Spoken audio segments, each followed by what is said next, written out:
Hello viewers, ఈ vegetable మీలో ఎంతమందికి తెలుసు? ఇది యాక్చువల్గా నార్త్ సైడ్ బాగా దొరుకుతాయి. మన సౌత్లో కూడా దొరుకుతాయి, కానీ చాలా తక్కువ. మేము వీటికి పొటల్స్ అంటాము, హిందీలో పర్వల్ అంటారు. ఇవి టేస్ట్ చాలా బాగుంటాయి. ఇప్పుడు నేను చూపించిన విధంగా మీరు కర్రీ చేసుకున్నారంటే చాలా టేస్టీగా ఉంటాయి. మీరు అబ్జర్వ్ చేస్తే ఇవి ఎక్కువ వాటర్లోనే వేసి ఉంచుతారు, ఎందుకంటే ఈ వెజిటబుల్ కొంచెం గట్టిగా ఉన్నవి తీసుకుంటేనే బాగుంటుంది. కొంచెం మెత్తగా ఉన్నది అయితే అస్సలు తీసుకోవద్దు. ఇలా పైనుంచి ఒక లేయర్, ఇప్పుడు మనకు పీలర్తో కాకుండా నైఫ్తోనే జస్ట్ ఇలాగ ఒక లేయర్ లాంటివి తీసేయండి. లేతగా ఉంటే ఇది కూడా తీయవసరం లేదు, అలానే కుక్ చేసుకోవచ్చు. ఇలా కొంచెం తీసేసుకుని అప్పుడు మళ్ళీ ఒకసారి కడిగి ఉంచేసుకున్నాక ఇప్పుడు ఎలా కట్ చేయాలో చూద్దాం. ఇలా రెండు వైపులు మూడుకులు తీసుకున్న తర్వాత జస్ట్ సెంటర్ నుంచి హాఫ్ కట్ చేయండి, అంతే చాలు. ఇవి పొడుగ్గా సన్నగా కట్ చేసుకుని ఫ్రై కూడా చేసుకోవచ్చు, పొటాటో ఇది కలిపి. బట్ ఇది నేను గ్రేవీ కర్రీ ఈరోజు చూపించింది చాలా బాగుంటుంది, చాలా టేస్టీగా ఉంటుంది అనమాట. సో దీనికోసం ఇక్కడ నేను ఒక 4 పొటాటోస్ కూడా తీసుకొని ఇవి కూడా పీల్ చేసుకుని ఇవి కూడా పెద్ద పీసెస్ లాగానే కట్ చేసేసుకోండి.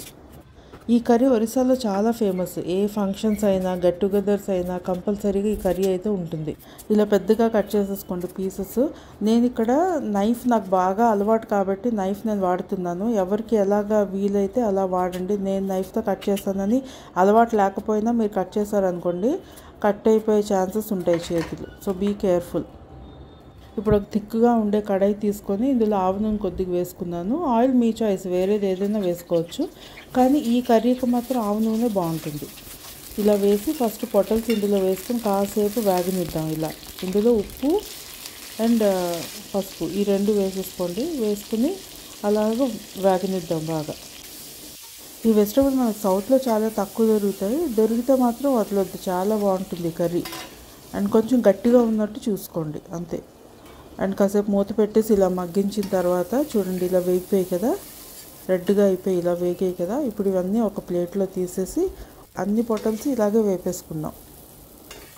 నేను మరీ ఇంత క్లియర్గా ఎక్స్ప్లెయిన్ చేస్తున్నాను ఏంటి అది మీరు అనుకోవచ్చు, కానీ కొత్త వాళ్ళకి కూడా చూడగానే ఈజీగా కుక్ చేసుకునేటట్టు ఉండాలి. అందుకనే అంటే ప్రతి స్టెప్ ఎక్స్ప్లెయిన్ చేస్తాను అనమాట, వాళ్ళకి ఈజీ అవుతుందని. కొత్తగా కుకింగ్ నేర్చుకునే వాళ్ళకి చాలా ఈజీ అవుతుందని. సో ఇప్పుడు ఇంకా రెండోసారి నేను పసుపు ఉప్పు వేయలేదు, ఎందుకంటే ఆల్రెడీ ఫస్ట్ టైంది ఉంది కదా. సో ఇలా కాసేపు మగ్గించిన తర్వాత ఇలా అన్నీ తీసేసుకుందాం. ఇప్పుడు పొటాటోస్ కూడా అదే నూనెలో, మళ్ళీ ఇంకా నూనె ఎక్స్ట్రా వేయలేదు, అదే నూనెలో ఫ్రై చేసేసుకుందాం. ఇప్పుడు ఇందులో కొంచెం ఉప్పు పసుపు వేసుకోండి పొటాటోస్కి. వేసుకుని ఇది కూడా కాసేపు అలాగా ఫ్రై చేసేసుకుంటే చక్కగా ఫ్రై అయిపోతాయి. రెడ్గా ఒక లేయర్లా ఫామ్ అవుతుంది పొటాటోస్కి, అది బాగుంటుంది అనమాట. అలా చూడండి, రెడ్గా ఫ్రై అయిపోయాయి కదా. ఇప్పుడు సేమ్ అదే ప్లేట్లో ఇవి కూడా తీసేసుకుందాము. ఆల్మోస్ట్ మనకి 80% కుక్ అయిపోయినట్టే వెజిటబుల్స్ ఇంకా. సో ఇప్పుడు ఇవన్నీ ఇలా తీసుకుని ఇప్పుడు అదే నూనెలో కొద్దిగా ఆవాలు, జీలకర్ర కొంచెం, ఇవి కొంచెం చిటపట్లు ఆడిన తర్వాత సన్నగా కట్ చేసుకున్న ఉల్లిపాయలు ఉంటాయి కదా, అవి వేసేసుకుందాము. ఇవి ఎంత సన్నగా కట్ చేసుకుంటే మనకి గ్రేవీ అంత ముద్దగా వస్తుంది అన్నమాట, బాగా ఫ్రై అయ్యి. ఇవి కాసేపు ఫ్రై అవ్వనిద్దాం ఆనియన్స్. చూడండి, ఇలా రెడ్గా ఫ్రై అయిన తర్వాత నేను ఇంట్లోనే దంచుతాను అల్లం వెల్లుల్లి పేస్ట్. సో దంచిన పేస్ట్ కొంచెం వేసుకోండి, లేదు అల్లం వెల్లుల్లి ముద్ద ఉంది మీ దగ్గర రెడీగా అంటే అదైనా వేసేసుకోవచ్చు. అది వేసుకుని కాస్త ఇలా ఫ్రై అయిన తర్వాత ఇక్కడ టొమాటో చిన్న చిన్న పీసెస్ నేను కట్ చేసి వేసుకున్నా. లేదు మీకు టొమాటో ప్యూరే వేసుకోవాలి అన్నా సరే వేసుకోండి, కానీ ఎక్కువ వేయొద్దు. ఒక్క టొమాటో సరిపోతుంది, ఎందుకంటే పులుపు ఎక్కువ అయిపోతుంది ఎక్కువ టొమాటోస్ వేస్తే. ఇప్పుడు ఇంకా ఇందులో పసుపు, ఉప్పు, కారం, జీలకర్ర, ధనియాల పొడి ఈ ఐదు వేసుకుని ఒకసారి కలిపేసి మూత పెట్టి వదిలేయండి, మగ్గుతాయి దగ్గరగా ముద్దగా అవ్వడానికి. ఇప్పుడు కాసేపు తర్వాత చూసారు కదా, ఇలా ముద్దగా అయింది. ఇంకా మనకి థిక్గా అవ్వాలి, దగ్గరగా అవ్వాలి అంటే కొంచెం వాటర్ వేసుకొని అది అలా ఉడకనిద్దాం. కాసేపు మూత పెట్టేసి ఉడికితే అది అప్పుడు ఇంకా గ్రేవీ మనకి థిక్గా వస్తుంది అన్నమాట. చూసారా,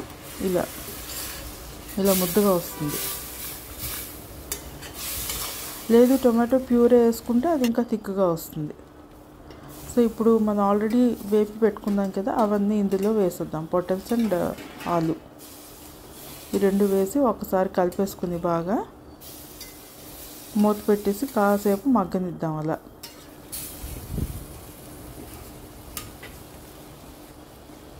సో కాసేపు తర్వాత ఇప్పుడు ఇందులో కొంచెం వాటర్ వేసుకోండి. ఎంత గ్రేవీ కావాలో ఇందులో కొంచెం వాటర్ ఎక్కువగానే పడుతుంది, ఎందుకంటే ఆ పీసెస్ ఉన్నాయి కదా పొటల్స్, అందులోకి అది సోక్ చేస్తుంది అనమాట గ్రేవీ.